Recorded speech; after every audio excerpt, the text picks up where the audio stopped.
Hey guys, what's up? Welcome back. Jesus loves you. So I had to make this video right now. This is huge.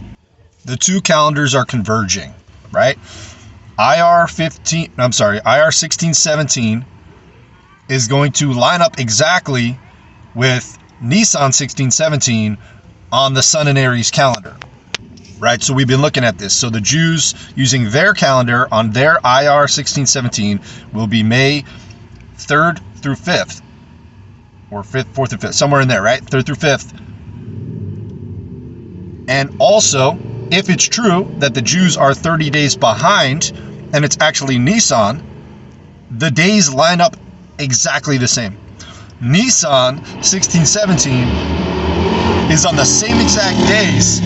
Why would I make a video? People gotta go by. It's so annoying. Anyway, right? Nissan 1617 is exactly on IR 1617, which lines up on our Gregorian calendar as May 3rd through 5th. So that is exactly what Joshua supposedly got from Jesus. That's what he's claiming. That Jesus told him 1415 will pass, 1617 will be the rapture of the church. That means we are looking at two 1617's conversions, on two different calendars. 1617 is lining up on the same exact date. What are the chances of that? Right? And that's what Brother Joshua, or Joshua, if you don't want to call him Brother Joshua. I believe he's saved, so I'll call him brother, I guess. As far as I know, because he, proclaimed the true grace gospel. I've heard him do it. Then he did pervert it later, but I did that as well. I understood the true gospel, and then I fell under the law through the Seventh-day Adventist system, and Paul calls that falling from grace. So that can happen, but we can still be saved. So this is the last date for Joshua to potentially be correct. He still can be correct because that's what he heard. 1415 will pass, 16 and 17 will be the rapture. Now, he assumed when he heard it that it was October. So he was wrong in his assumption that it was October. But God didn't tell him it was October. All God said is 1415 will pass, 1617 will be the rapture of the church. So on the Nissan calendar, 1415 would be around Passover time. 1617 would be the first fruits, the time that Jesus rose from the dead. On the IR calendar, it would be the second Passover time. So I also think it's very interesting that Joshua's claiming that Jesus told him the very first thing, right? There will be no World Cup on June 11th because the tribulation will have started, right? Right after that, he tells him the Exodus will be before Israel turns 78, right? 77 years until the Exodus. We know that happens on May 14th.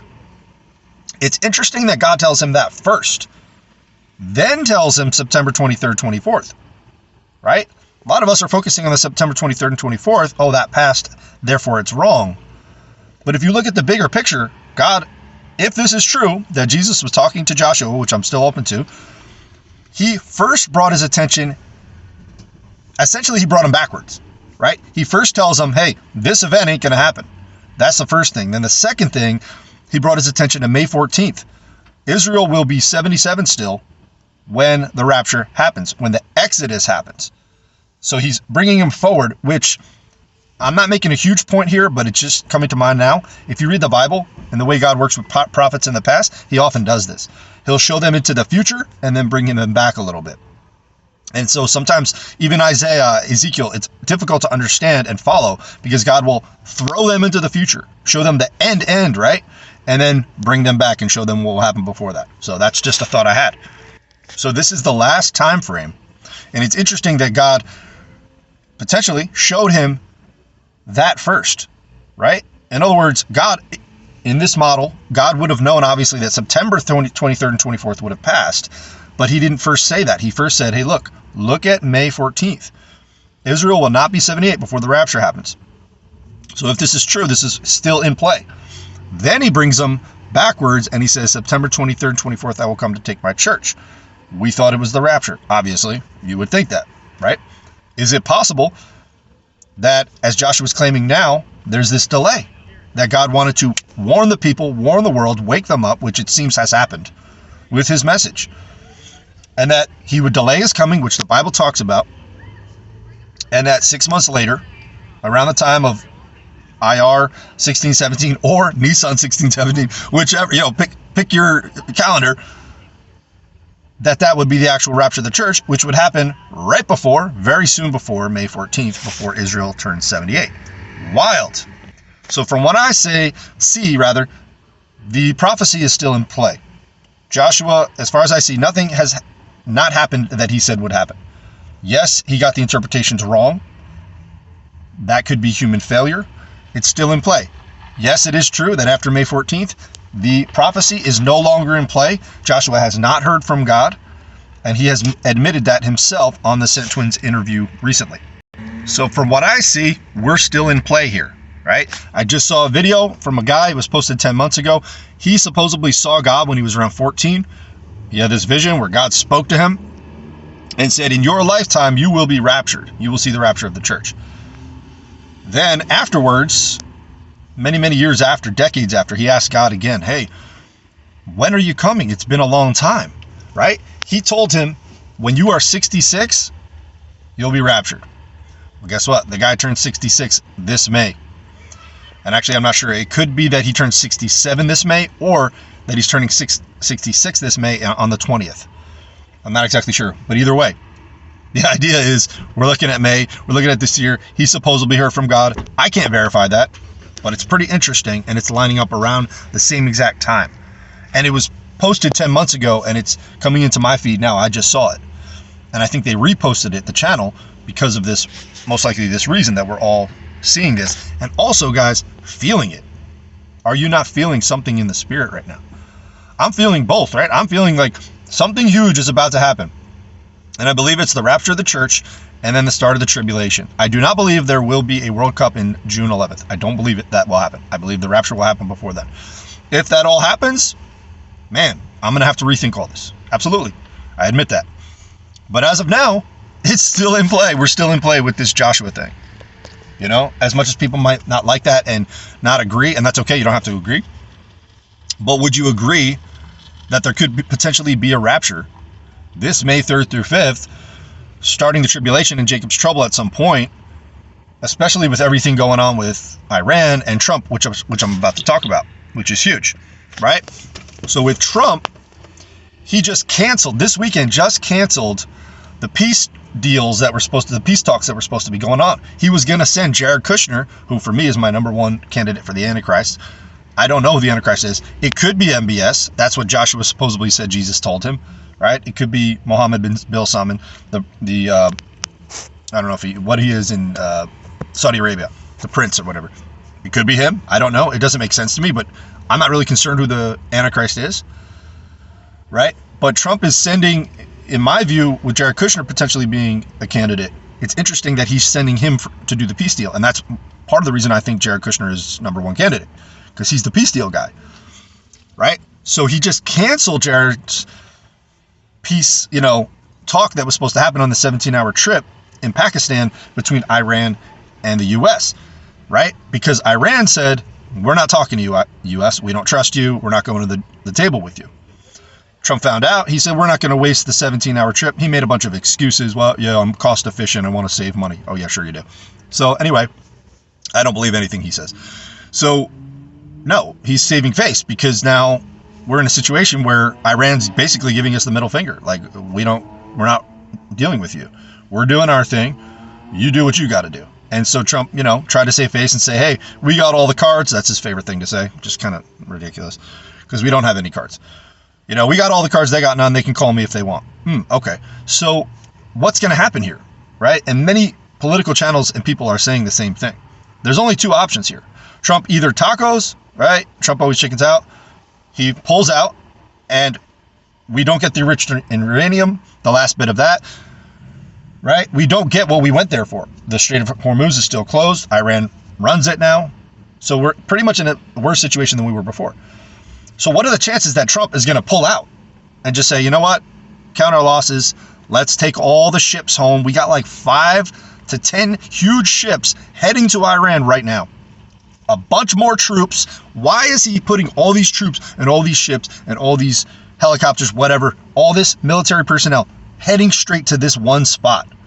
Do you really think he's going to chicken out right now and pull out? I am refraining from making a joke there. No, I don't think so, right? I don't think that's going to happen. So what's the second option? And everybody's talking about this. The second option is he escalates. He goes in there. He uses the troops, whether it's ground forces or not. He hits the bridges, the salination plants, which he said he would. He said if Iran doesn't come to the table, that's what I'm going to do. Trump pretty much, he sticks to his words when it comes to that.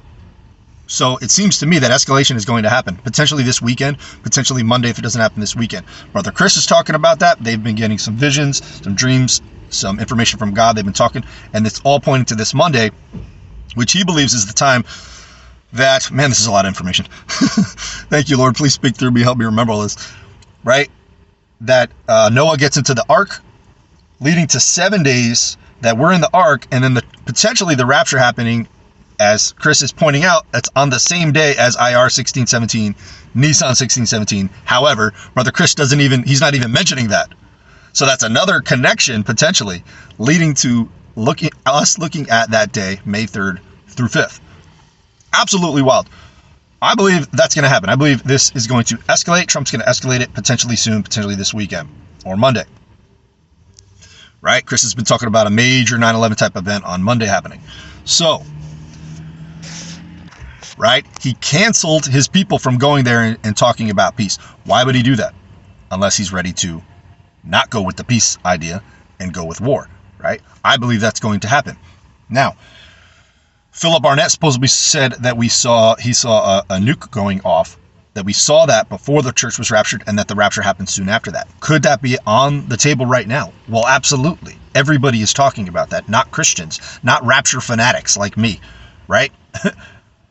Political analysts are saying they've been floating this idea of using a huge weapon, potentially an NUKE, right, on Iran. Whether America does it or Israel does it, I highly doubt Israel would do it. We have Russia and Iran backing Iran. Russia and China backing Iran. Israel is right now saying that they're going to go full force on Lebanon. This is no joke. And as we feel that this is serious and that the rapture is potentially happening, all around me, everything's normal, just as Jesus said. So that's a second sign, right? There's two feelings, like I was talking about before. There's two feelings going on. I feel in my spirit, because I'm watching and I know Jesus and I'm saved, thank you, Jesus, that the rapture is coming soon, and the Watchman community is feeling the same way all over. All these channels, all these videos coming out. Like, that's why I just had to make this video. I'm in the middle of watching something, and it's just hitting. I got to do it now. Okay, so we got that. And on the same time, everything's going on normal. I feel that other spirit, that other people are feeling like not a big deal. They don't know what's going on with Iran. They don't care. Maybe some of them are informed and do know. But for the most part, they don't know what the heck is going to happen here. Right? And also in the middle of those two groups, I guess you could lump in the Christians who are saved, who will go in the rapture, who are not really concerned with Iran or the end times, maybe a little bit, right? They're kind of in the middle. We're the extreme of like watching everything, making videos about it, talking to people about it, posting about it, right? Then you got the unsaved world. They have no clue what's going on. Although even they are feeling something as big is happening, right? Everybody's feeling that also, I'm sure. Even if they're not talking about it deep down, in the back of their mind, they're feeling like, ugh. So, this is about to not be like normal stuff. This is not to be about, right? Chris just said that the crops are going to not be growing. They're not going to be able to produce food in America anymore because of this Strait of Hormuz stuff, right? So the escalation potentially would be there. I believe that'll happen, right? Because we know that there'll be a peace deal that will bring in the tribulation in the time of Jacob's trouble and the 70th week of Daniel. However, Trump just stopped the peace plan. He said, no, we're not going. And as I have always thought that before the peace plan would happen, we would have to see a lot more war. Because for the world to be begging for a peace plan and accept the Antichrist as the Messiah of the world with all the solutions to all the world's problems, it would have to be pretty bad. Right now, and as it's not been ever that bad. I've never seen it that bad. So I've always felt like, now I think the war is going to increase more. Even if it's just like one big strike, right? That could be huge. Could you imagine if that actually happened?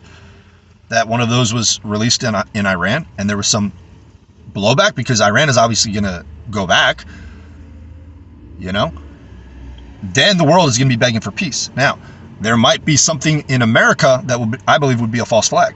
they might do something here and blame it on Iran, which would give the justification, supposedly, to go do that. So Monday, that could be that, and then the attack could come later. Something, right? I believe war is going to increase, which will later bring in the Antichrist with the peace deal. We don't have to see the peace deal signed before the rapture happens. That might happen after we're gone. Generally, I don't think we will see it. I think it'll happen after. But what we're seeing is the creation of the peace deal. I believe that the Abraham Accords has something to do with it. It might be the actual peace deal. That will be confirmed by the Antichrist. And we're seeing Kushner and other people go there, right? Saudi Arabia, from my understanding, is not in Abraham Accords, but they want to get them on board. So that points to MBS potentially. That's interesting. There's all this talk about peace plans. We know this. We've been talking about it. Peace and security. This is all God waking us up. It's winks and nods he's giving us. Hello. Hello. You remember this from my word? Do you remember this from my word?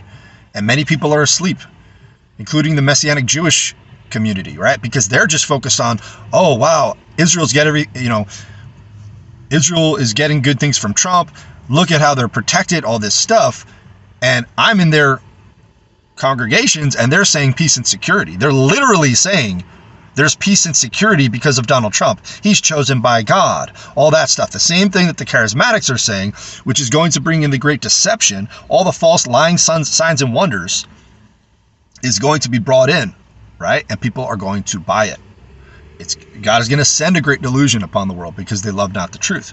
Now, we know Jesus Christ is the truth. If you love him, will you not be deceived?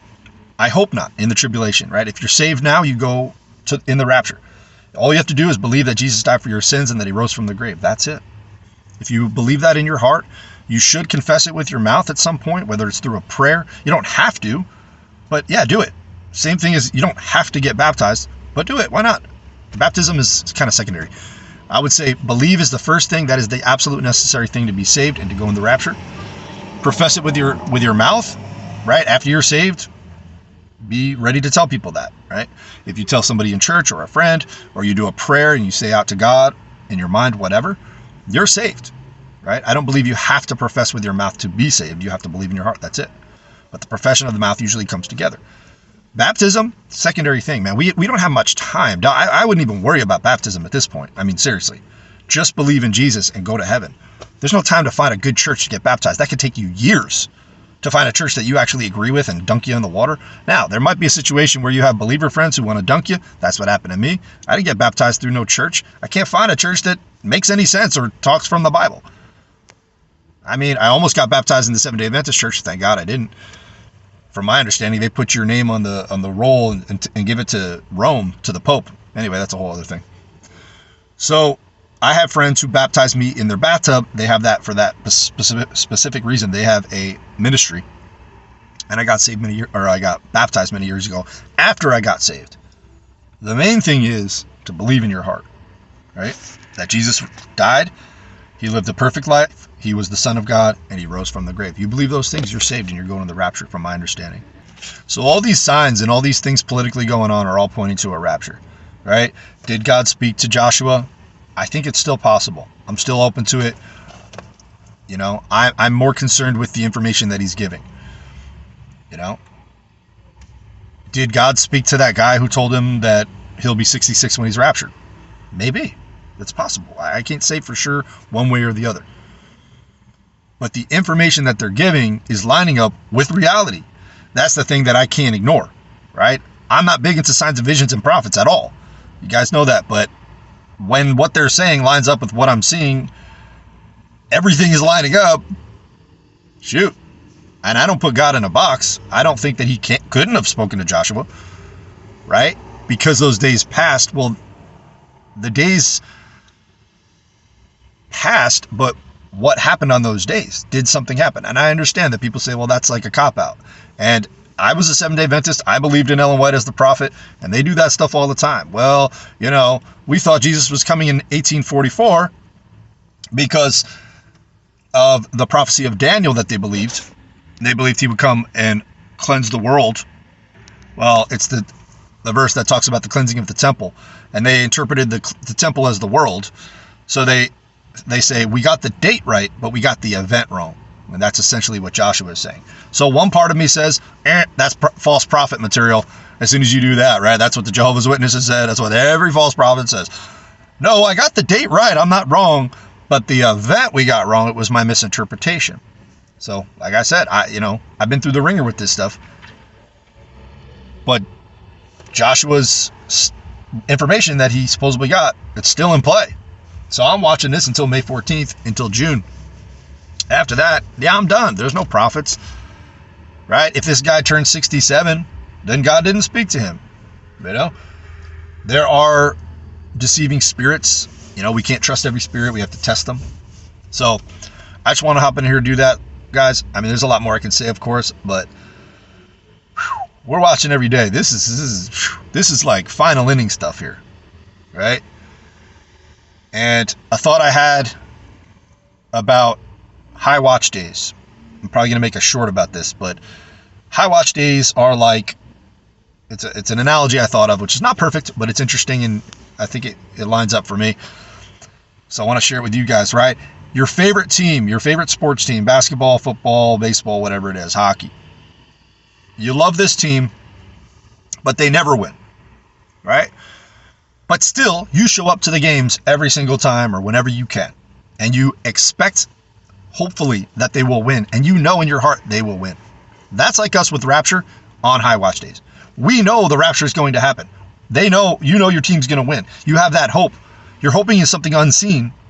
So you show up every Rapture watch date. Some people do it every day. Okay, fine. Although I have my doubts about that. Oh, I watch every day. I don't know about that. High watch days, we're like really watching, right? And it's like the event. This is the sporting event. It's your team's playing.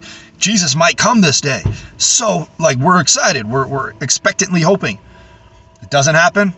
Dang, it's like your team lost. Oh, I'm disappointed. But I'm waiting for the next game. You better bet I'm waiting for the next game, right? True fans, they don't leave their team because they never win, right? Just look at the Bears or whoever, right? The Cubs, people who just never win games, but the fans keep showing up every game, expectantly waiting, and then they get disappointed. But they love their team and they really believe that the team is going to win. Now, why this isn't perfectly aligned as an analogy or a metaphor, I always get those two mixed up.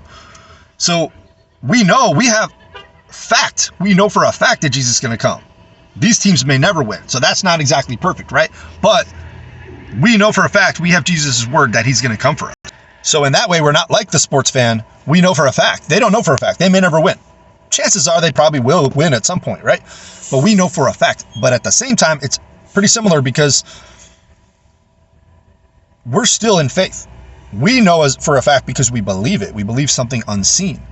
They will believe it the same way, right? We know that it's fact, but they don't exactly know. At the same time, it's both based on faith. So anyway, it's just something I thought of. So guys, this is huge. Watching time. I love all you guys, whether you watch the same way or not, whether you believe Joshua or not. It's totally cool. We're all in this together. We're watching together. And if you're not watching dates and you're just an everyday live for Christ, imminent, he could come at any moment, that's awesome too.